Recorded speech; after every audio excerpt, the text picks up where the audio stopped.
Hi, friends. This is Donniel Hartman and Yossi Klein Halevi from the Shalom Hartman Institute. And this is our podcast, For Heaven's Sake. Israel at War, day 467. And together with the horrific week that the Nachal Brigade and the casualties in Beit Hanun and the ongoing, really in many ways, the stream of deaths of our soldiers. Today, our podcast is about the only thing that's on all of our minds, and we called it Coming Home.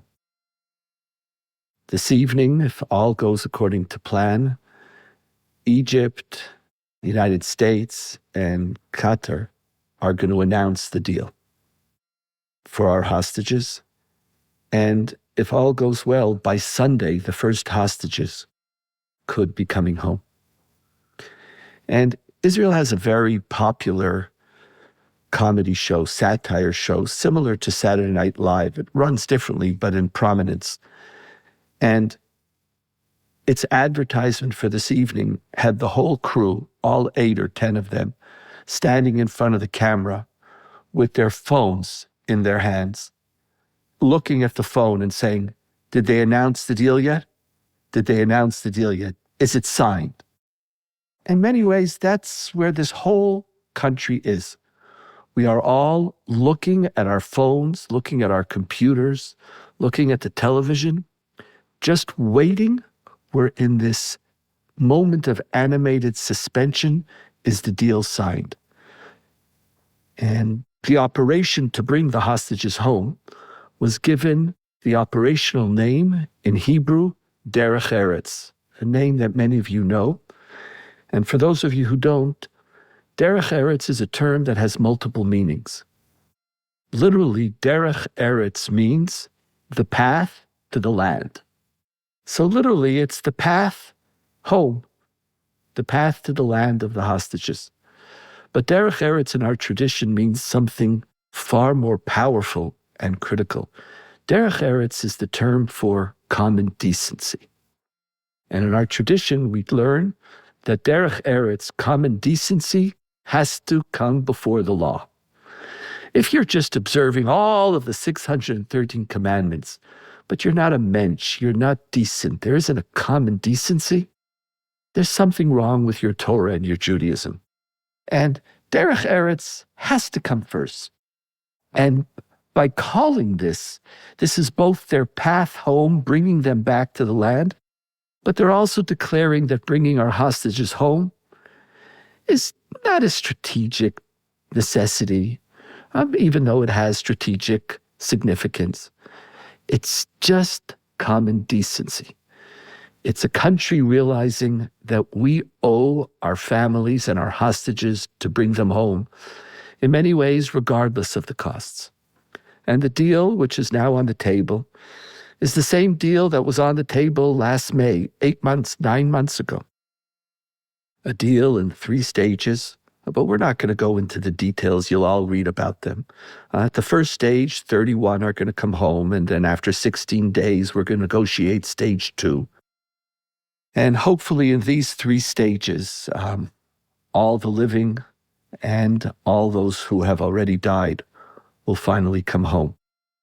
And Israel is going to have to come to some ceasefire and permanent partial end of the war and withdrawing of most of our troops, etc. But Yossi, what you and I wanted to talk about was how coming home is impacting on Israeli society. Where are we? How do we understand where Israelis are?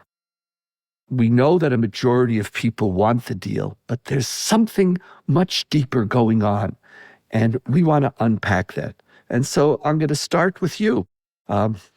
Coming home, where do you see Israelis?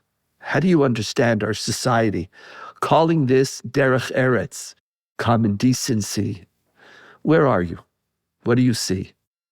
What I want to say is that this is one of those moments of Israeli family that remind us why it's worth living here, why we put up with the Israeli pressure cooker.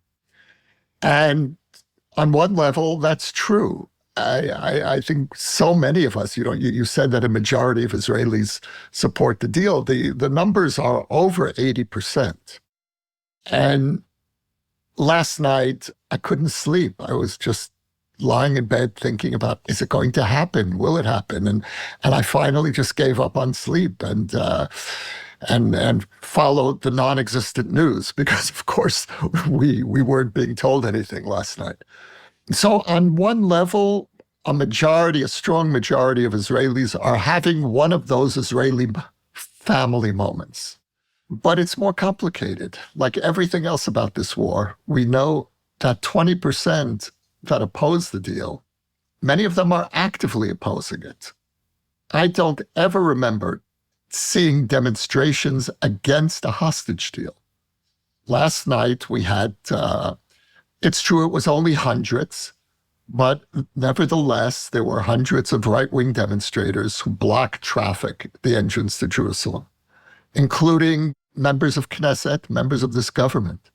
And this hostage deal, more than any comparable event in our history, is leaving us with a bitter taste. First of all, because of the divide. Secondly, because it's leaving behind any number of hostages. We don't know how many of them are alive. And there's this nagging feeling that so many of us have that the government is not going to prioritize their release, that something is going to go wrong because we're dealing with a government where things inherently go wrong. And there's such a fundamental lack of trust on the part of so many of us in this government that it's also leaving this deep sense of unease. And what Israelis crave, I think, more than anything else after almost a year and a half of war and the anguish of the hostage drama, is a sense of closure. But we all know we're not getting closure. There's not going to be closure. And so, yes, we're desperate to see those who are being released home. We're desperate to see the fulfillment, the partial fulfillment of the promise of derech eretz. But I also think that name is bittersweet, because what I hear, and maybe it's unconscious, but I also hear in that name a rebuke to those Israelis who had other priorities and for whom derech eretz was not their default position. So I don't want to say what I've just said. I really want to just be in this moment of joy and relief. And again, part of me certainly is there, but there's a deep ambivalence at the same time. You know, Yossi, as I hear you, we've never had, since this war, a single moment that's not ambivalent. And the truth is, it's exhausting. And I sense it's not exhilaration. You don't sense in the street any exhilaration. You sense, for those who are for the deal, that we're doing the right thing. And it really is divided between those who make calculations and those for whom common decency is self-evident. And you know, one of the interesting things about common decency is that it's usually not that common. And it's not that common. And also, what one thinks is common decency is not for the other. It all depends on to what extent ideology, religion, beliefs enter into your core moral intuitions. And they always do, inevitably. They inevitably do. And for those who are for the deal, I think, as you said very beautifully, there's a family moment where we just have to do this. And there'll be a time for us to bemoan the numbers of terrorists and the horrific nature of their crimes. Those people who are going to let out and either into Gaza or Turkey, Egypt, or Qatar or somewhere else in the Arab world. There'll be time to bemoan all of that. For some, it's just a time to stop calculating. But for others, they're actually quite frightened of common decency. They feel that this is a weakness, that in Israeli society, families have notions of common decency, but this is a country, And for them, the closure that they want, this is really what we're facing, Yossi, is we have two competing notions of closure. One is a closure to get back to life. And it's true. And I think the secret of Israel is that we live in a crazy neighborhood under impossible conditions. And part of what we have to do is to deny. Now, we have to learn not to deny to the level that it will create existential dangers like October 7th. But some measure of denial is necessary. Otherwise, what are you going to do here? How we want to get back to our life. And these 80% feel that we can't get back to our life when our family is still there. They're still in these tunnels. There's no return. We know we've changed the balance of power. We know we won the war in the larger macro sense. So that's the closure they want. There's a whole other group who have a very different notion of closure. It's really an important point. Yeah, let me just spell out the two parts of it and then what you feel about it. For them, there's two groups. One are people who are still holding on to some notion of complete victory. That until we don't see Hamas waving a flag, we need this complete, total military destruction. That's one group. And the other group, they want to get back to October 6th, but a better one where Hamas is gone. There's another group that for them closure is going back to a pre-2005 withdrawal from Gaza. Right. And these two groups are meeting together. They're very, very different. One has a fantasy/messianic vision of holding on to the land, and the other one are very mainstream, responsible people who can't live with the defeat of October 7th without an erasure. And that will only happen if Hamas is destroyed, not if our hostages come home. I think you've put it very well.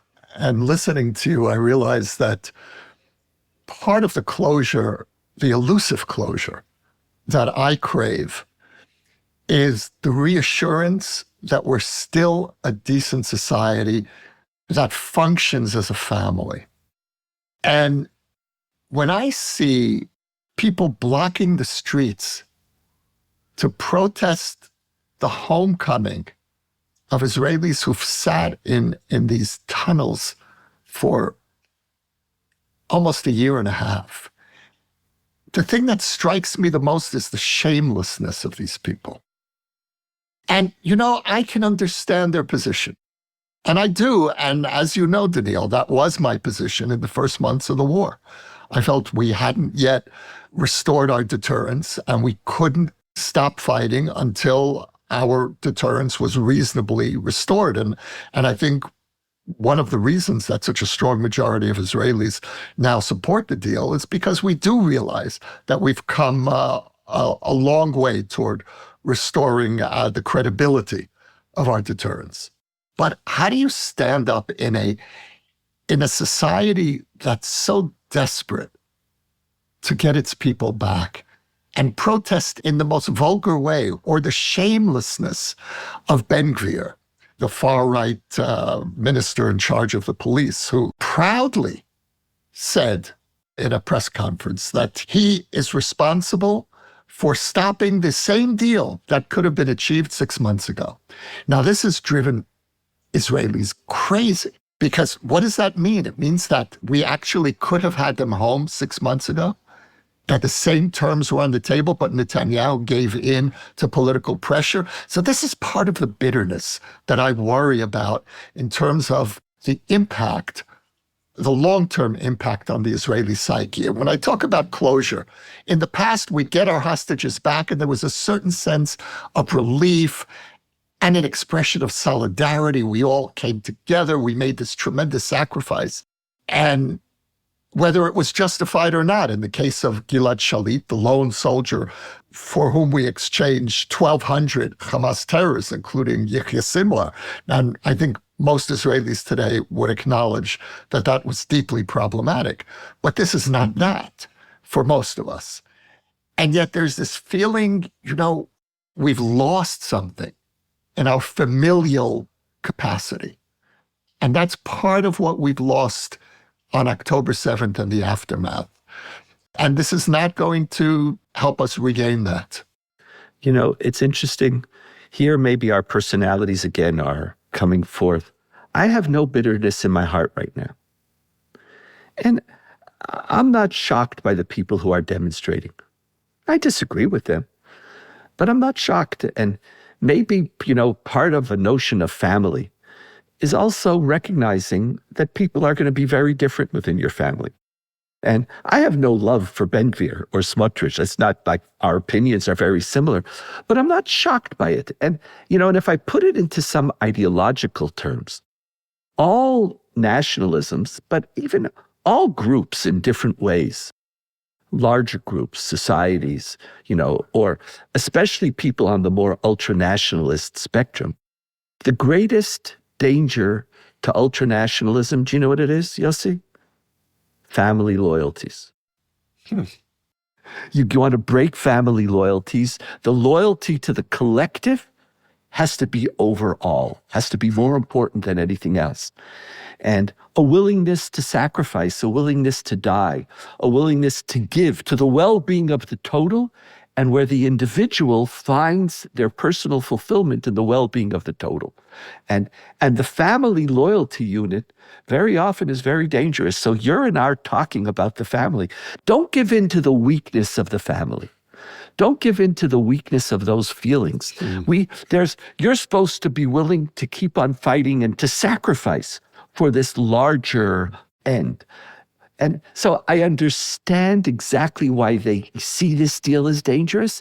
And paradoxically, as family, right now, I don't know, after listening to the Blinken interview, I don't know how much, whether we stopped the deal or whether it was Hamas. Right now, I almost want to just let it go. And it is how we move forward. The question you just posed is a very serious question. I really appreciate it, Donniel. Part of the way you move forward, Yossi, is also at what point are we just going to move forward and stop, this yesterday looking? Are you ready to stop that a little bit? In principle, yes. Emotionally, no. Because I don't think it's only about yesterday. Because the day after this war ends, we're going to be facing a return to the judicial upheaval and a whole series, as we've talked about in previous podcasts, of assaults, laws that are being tabled to undermine freedom of the press. And so I think that the problematics of how the hostage issue has been dealt with by this government is really emblematic of a whole wider range of problems. But I really do appreciate the way you frame the need to absorb, to tolerate those among us who oppose the hostage deal within the framework of family. I like that formulation very much.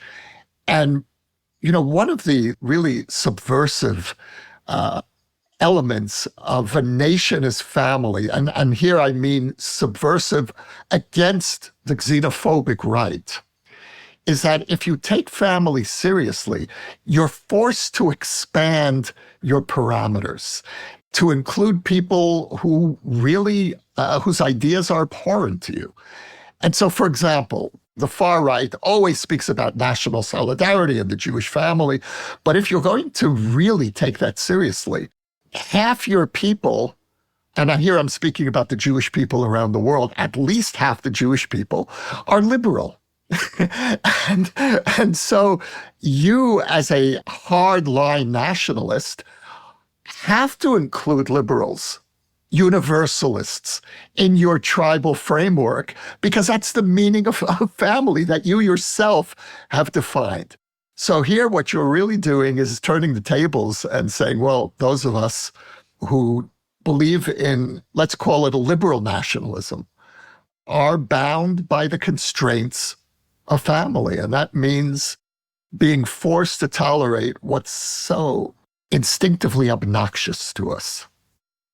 To give this other group credit, October 7th brought out the family in them as well. A willingness to lay everything aside and to stand and to go under the stretcher and to try to save Israel and to fight for Israel. I think you have to explain that Hebrew saying that you just of going under the stretcher. Casually. Yeah. Going under the stretcher is a term for those of you who were in the army, you know what it is. A stretcher requires 4 people to carry. You can't carry a stretcher with 3.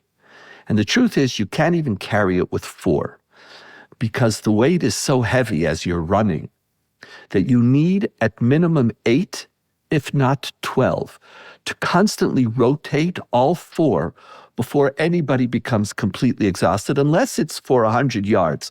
But anything that takes a long time, you need a community to carry a stretcher. And in Israel, the ethos of going under the stretcher is the ethos of taking responsibility, joining the army. It's another way of saying in English, I think, carrying your weight, but in a much more graphic manner. And this group has a sense of family. This is the tension. At what point does ideology, does politics tell people, grow up? Now, for us, this sense of bringing people home is our growing up. We're willing to say, I'm willing to pay the price. I'm willing to take risks. I know I would rather that the 1,500 or so terrorists would all rot in jail. But I'm willing to take a risk and to say, you know what, there's enough evil people on the other side. There's tens of thousands of them. Another 1,000 or 1,500 is not going to change the balance of power, especially at this moment. But I can understand, each one of these people who's going to be let out, and this, even those who are pushing the deal now, afterwards are going to start kvetching and complaining, and we're going to look at the price. It's but that's just true. like an Israeli thing. It's just going to drive me crazy. But at this moment, it's just, as you said, it's never simple here. And I want to just put one other complexity that I'm feeling and I'm sensing in all the news feeds. We don't know how many people are still alive. Right. And we have a picture that 60 plus, 31, we know the majority are alive, but a majority could be 16 and a majority could be 28.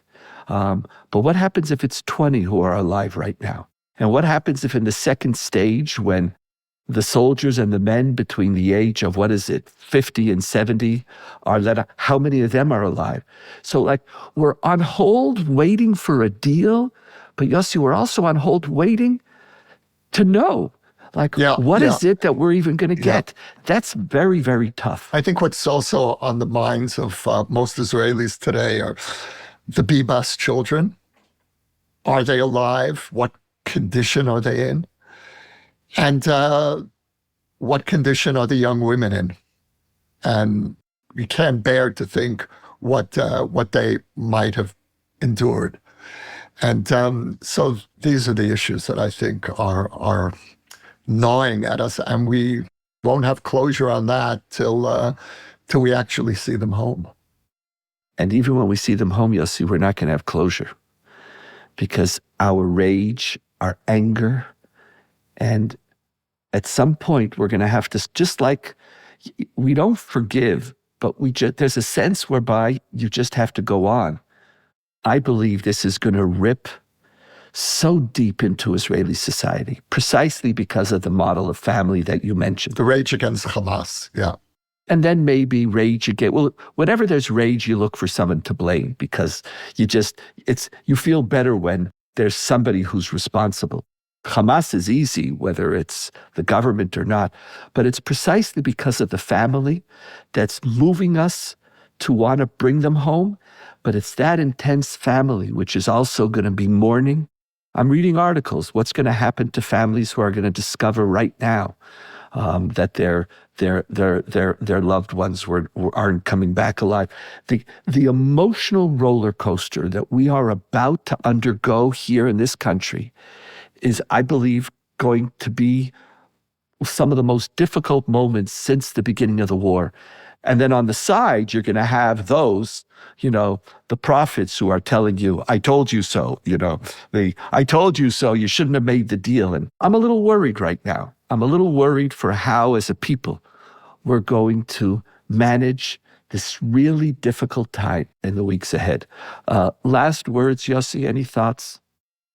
My takeaway from this conversation, I have any number, but the takeaway that really comes to mind for me personally is the need to accept the inevitability of these disagreements among us and and to honor the fears and the pain of those who are on the other side of this issue, and to really focus the angst and also the anger on the situation that's leaving some of our hostages behind, and the need to keep pressuring the government to honor its commitment to bring everyone home. You know, that's a really important point, because that's going to be an explosive issue, because the stages, if the government was ready to withdraw and to declare a ceasefire, you don't need stage 1, 2, and 3, unless that's just a more efficient way to do it, and to make sure that Hamas is living up to their side of the deal and giving us time to put in place various mechanisms that we need for the day after. But in the back of everybody's mind is, are we going to somehow say what Hamas wants in stage 2 is a complete ceasefire, which we're not willing to, and Smotrich is already declaring that he'll support this deal on one condition, Yossi. Maybe you should comment on this too. Even he's going to support the deal on one condition, that Israel commits to continuing to fight Hamas until they're eradicated. So if we're willing to do that, he's for the deal. But what does that mean? Part of a deal is you never get everything you wanted. Right. There's no such thing as a deal in which the other side has to give and you don't have to somehow also give. So for the deal, as long as we don't give anything, there's going to be a mess going on here right now. Any thoughts about that argument? We talked about this, I think it was in our last episode, about how the Israeli public generally hasn't faced its internal inconsistencies of wanting the hostages, wanting total victory. Well, this is a moment of truth, and the Israeli public has lined up with not getting everything that it wanted in favor of the hostages. And we have not by any means heard the last word from Smotrich and that camp. And again, my fear is that those who may pay, God forbid, who may pay the price will be those left behind for the later stages of the deal. And there's still plenty of room for the opponents of this deal to sabotage the next stage. So derech eretz. What is derech eretz? What's common decency? Is it common? Are we going to be able to see this through to the end? Very, very, joyful, sad, complicated, ambivalent, and politically fraught times are ahead. But sometimes just connecting to what is derech eretz sometimes is a source of strength. Yossi, pleasure being with you. Good to be with you. Let's see what happens. Today is day 467. And maybe the hope of them coming home is a little more realistic today. Be well, my friends.